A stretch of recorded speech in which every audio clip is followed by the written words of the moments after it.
Welcome to r/pro revenge, where OP gets revenge against a Karen.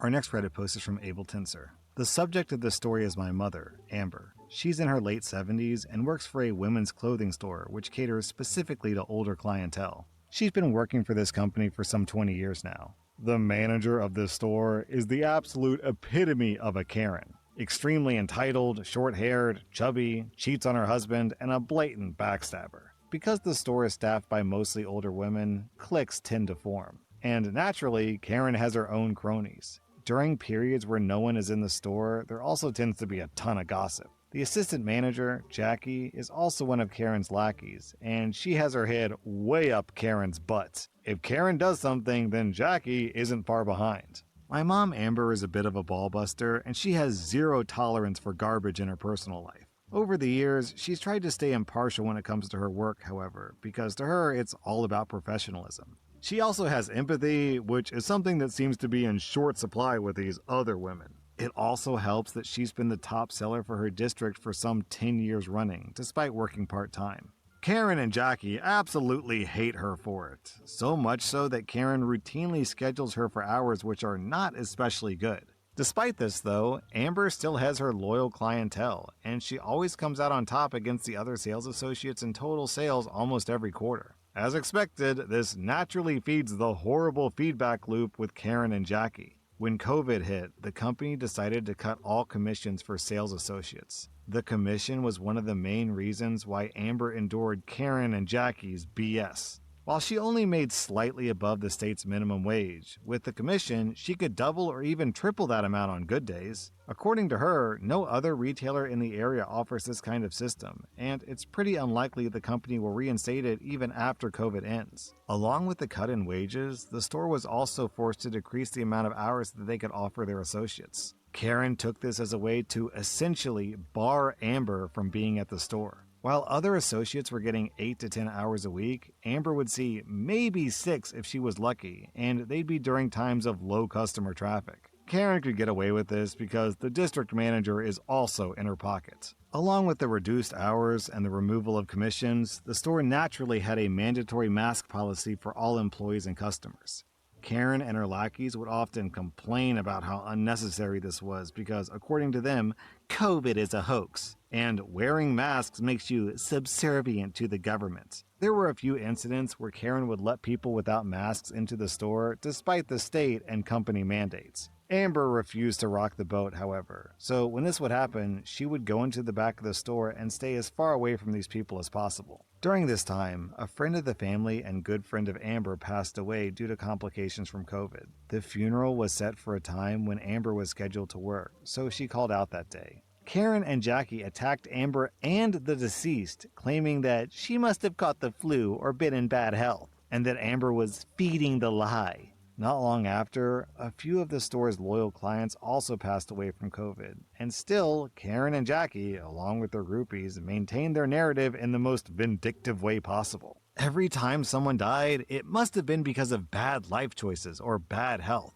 Never was it attributed to the global pandemic that was claiming thousands of people a day, according to Karen and her groupies. And whenever Amber decided to support the deceased in any way, she would hear snide remarks regarding how she was supporting a hoax. Some of these customers were regulars who had been coming to that particular store for years, and still, none of the groupies would relent on these points. Recently, COVID restrictions have started to lift, and many of the clientele and employees have gotten their vaccines. Not Karen or Jackie, though. To them, getting the vaccine would be like pumping poison into their veins. Instead, they decided to use fake COVID white cards with their information, effectively forging the documents. Recently, Amber had an emotional conversation directly with Karen where she expressed her concern for her. "I just want you and your family to be safe, so please get the vaccine." Karen responded with her normal snide attitude, of course. A few days later, however, Karen sent a text message mentioning that she had finally gotten the vaccine. She didn't.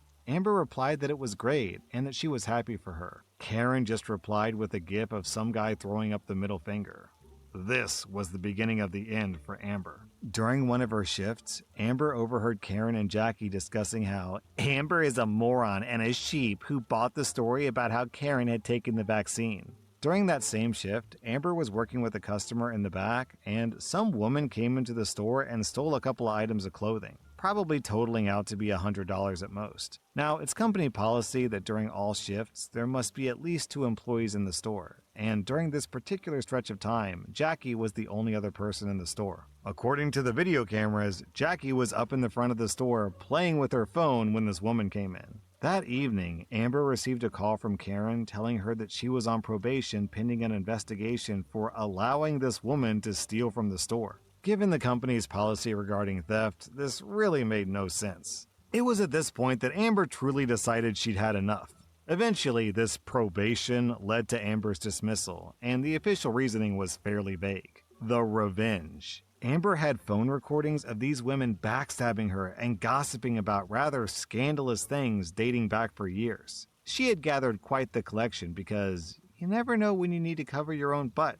Over the years, Amber had gone to HR to no real avail, even with her recordings. Whether it be because they were also in the pocket of Karen, or they just don't care, it remained to be seen. Amber was also very good at keeping any paperwork and proof of these visits. She also recorded the call where she was fired. Amber had a ton of very loyal clients who were pretty distraught when they learned of her dismissal. One client in particular runs a column at one of the major newspapers for the nearby city. Amber compiled some of the greatest hits from her recording collection and had me email them off to corporate offices of the company, specifically the CEO, CTO, and basically every member of the board of directors. Along with those recordings, she wrote an email about how Karen, Jackie, and their group of sheep all refused to get vaccines and had falsified their vaccine documents to pass the company's standards. One of Amber's friends put her in touch with the columnist for the newspaper, and they got copies of the recordings, the text messages, and the dismissal phone call. They also did an interview, which was for an article and a TV slot on the local news. Amber discussed the commission cuts, clear favoritism, lack of any intervention by HR, forged documents, company policies, the theft, basically anything relevant to paint these women in a terrible light. Among some of these recordings were bits of gossip that included conversations regarding Karen's various boyfriends over the years. She was married. And Amber also wrote an anonymous email to the husband that included these recordings. Stuff hit the fan pretty fast, as you can probably imagine. Karen, Jackie, the district manager, and a couple of the groupies were immediately fired and put under investigation for forging documents. While forging a vaccine card isn't really something too serious, it could lead to some pretty hefty fines. There's no specific law against forging the vaccine white cards. However, because the white cards contain the government seal, well, you can just imagine how illegal that might be. Let's just say the FBI stepped in on this one.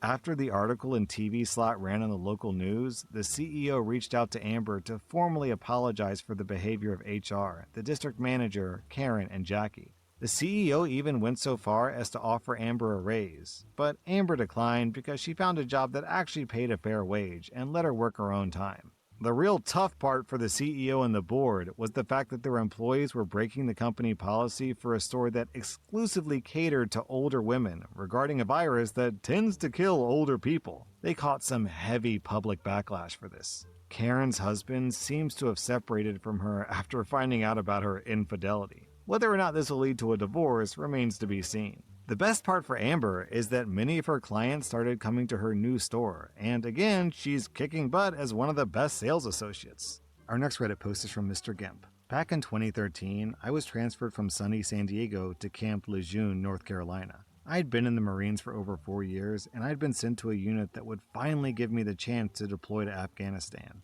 In case you don't know, before your unit deploys overseas, you have a mountain of classes and training to get done, which starts around 6 months or so prior to the date. I'd become close friends with Joe, who was my senior-most corporal, and we hung out all the time outside of work. We would barbecue, go to the gym, have parties with the families, etc. Well, that fateful time comes, and we get sent to the land of never-ending sand. About 4 months in, I start to get a feeling that something was not right due to the lack of being able to talk to my wife on the phone or Facebook Messenger. I do have a special skill that I honed from sneaking past my Vietnam veteran father, who was very set in that bedtime meant bedtime and not raid the fridge for snacks time. I'm very quiet. You won't hear me coming unless I want you to. One day, I came into our PEB, which is just a big container that housed around 8 people, and I saw my wife's face on the video chat of my best friend Joe, who didn't hear me until I shut the door. I played it off like nothing, and the rest of the deployment had moments just like this, where I would see or hear them talking and just take notes for my revenge. Before things really got to me mentally, our time in the sandbox was coming to an end and we flew home. The homecoming was uneventful, other than my 2-year-old not realizing who I was for a few minutes. Then it was happiness all around. Just like before deploying, we have a mountain of classes after we get back to scan for traumatic brain injuries, mental health awareness, certifications, etc. And nobody was exempt from completing the various death by PowerPoint classes that were scheduled for that week.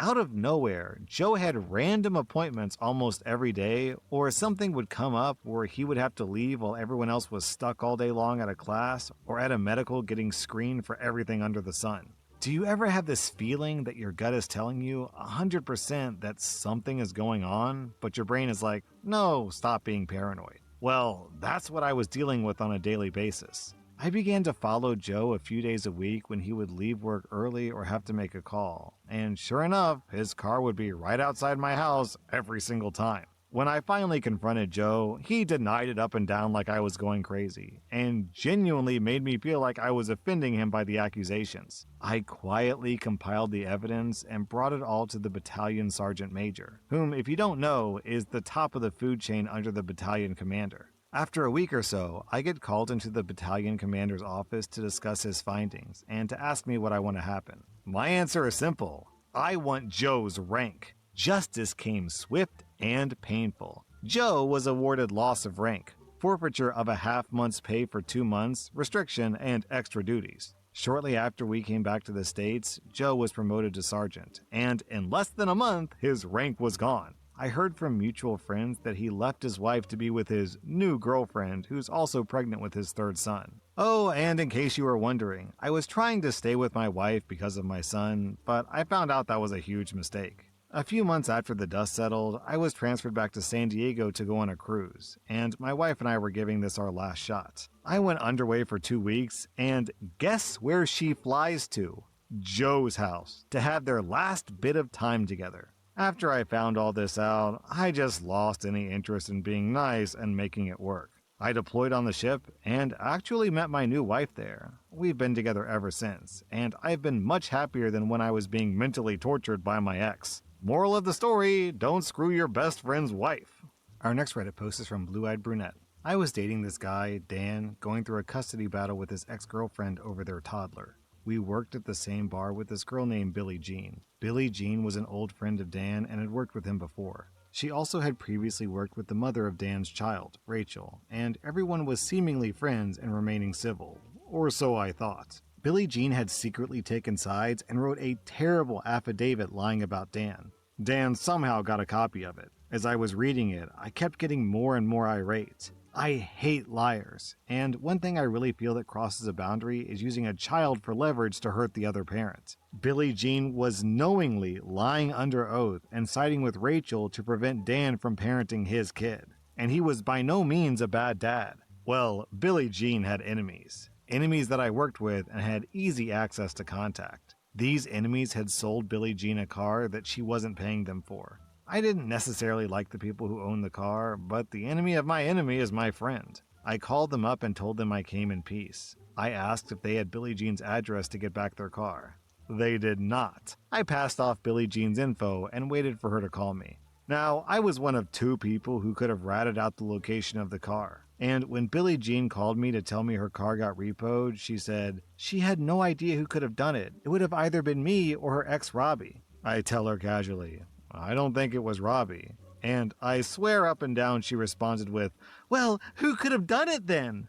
I held back laughter and finished the conversation with, oh, I don't know, that's so weird, type comments until she hung up. Dan was next to me in the car, snickering. Dan won shared custody of his child, and Billie Jean lost her bar job because she didn't have transportation to work an hour away. To this day, I wonder if she ever pieced together that it was me.